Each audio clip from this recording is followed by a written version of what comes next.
Ô Vitor, eu sei que você também estuda muito Sanepar. Tem Muito, muitos saneparianos aí. muitos. Galera que tá acompanhando a gente, você investe em Sanepar, coloca seu preço médio aqui agora pra gente, aqui que eu vou estar vendo também. E galera, não esqueça de deixar seu like. Tá, eu cubro sempre a SAPRE 11, que é onde tem mais liquidez. Sei. Então, assim, desde o início da plataforma Genial Analysis, a gente tem neutro para o papel.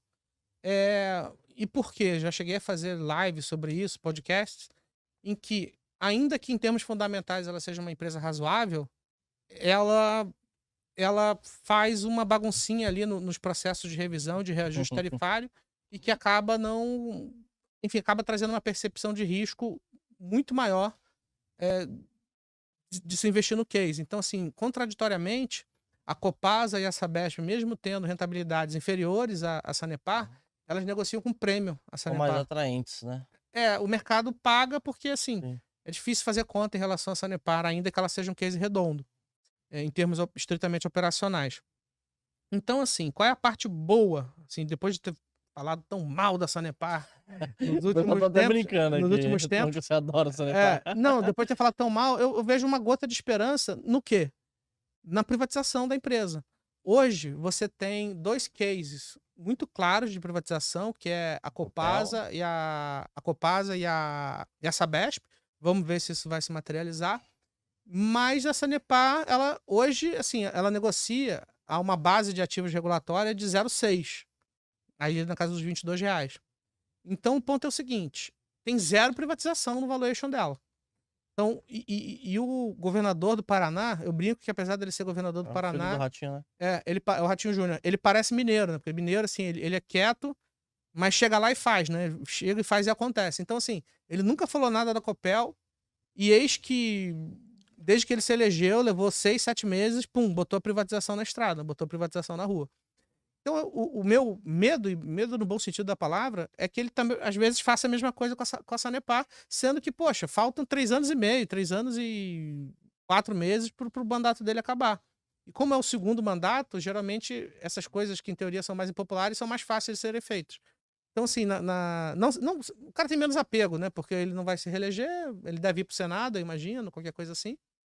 É, então faz muito sentido que às vezes a gente pode estar aqui e receber ali na sua caixa de e-mail a notícia de privatização Do nada. da empresa. Foi o que aconteceu com a Copel. É, com o Copel Ninguém foi tinha no preço, chegou, ninguém. puf, chegou uma bomba, né, de uma hora para outra. Então, assim, eu acho que a gota de esperança que eu tenho em relação à Sanepar é exatamente isso, é o fato dela ter zero de privatização no valuation dela.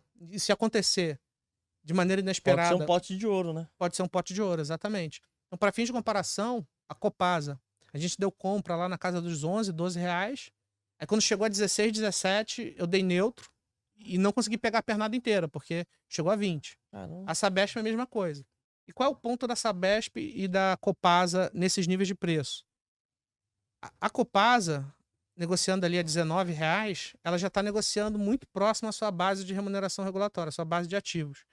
Então, assim, ela já tá, é como se ela estivesse falando: a privatização vai acontecer. Se tem uma puxada de tapete aí, por algum motivo, cara, volta tudo. Então, assim, você comprar hoje a Copasa tem um risco de valuation. Você tem que ter um pouco de estômago e aceitar que eventualmente a empresa possa voltar a 14, R$ 13. E é por isso que eu tenho neutro. Porque, às vezes, compre porque a privatização vai acontecer. No caso do governo Dória, ele falou: vamos privatizar a Sabesp. Aí, se você der uma olhada lá no gráfico de preços dela, pode botar aí no Google, você que está em casa, você vai ver que a empresa chegou a 58, R$ 59. Cara, Aí até que teve um dia que ele chegou e falou: pô, não vou privatizar mais. Aí, puf, voltou tudo. Então, a Sabesp é a mesma coisa. Quando ela negocia ali na casa dos 60, é como se ela estivesse negociando próximo à sua base de tranquilo. ativos. Sim. Então, assim, se você comprar esse preço, você está correndo o risco de tomar uma vomitada caso algum evento faça com que o negócio simplesmente não aconteça.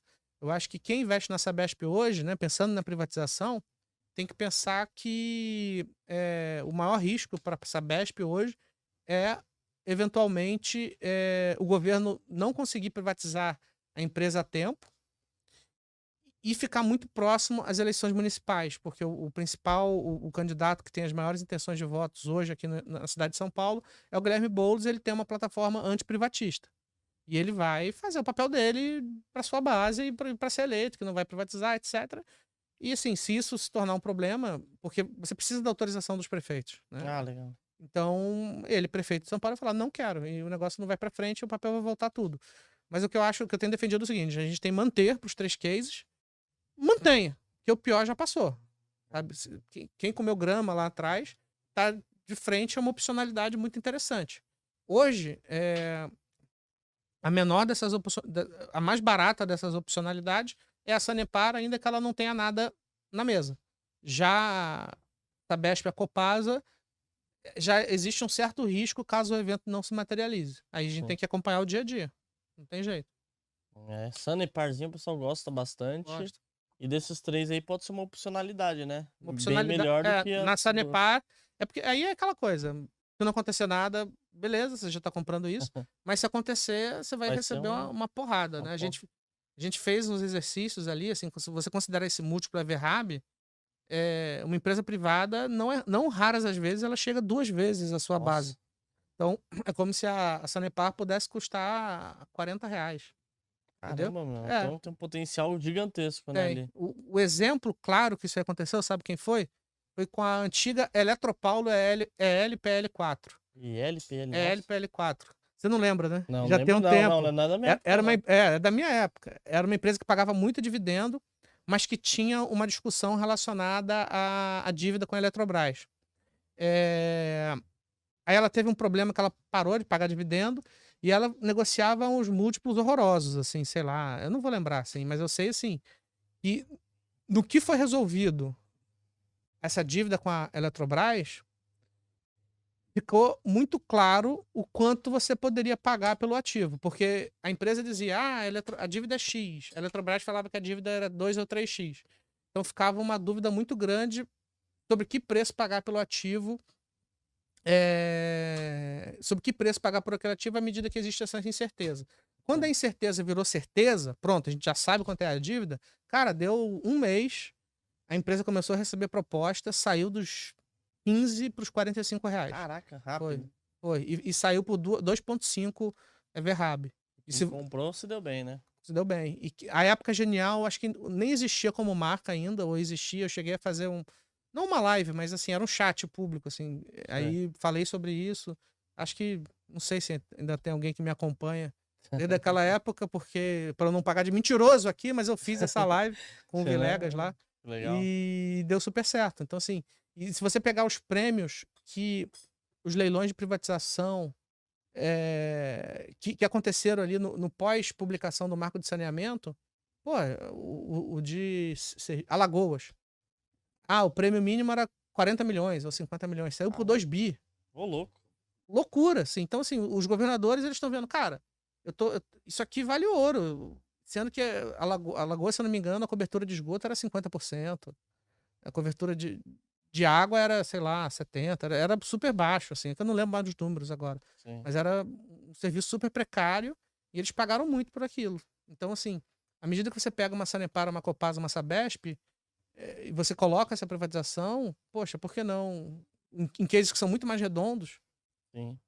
Sabe? Às vezes não paga tudo no primeiro momento por questão de liquidez, né? A Sabesp é muito grande.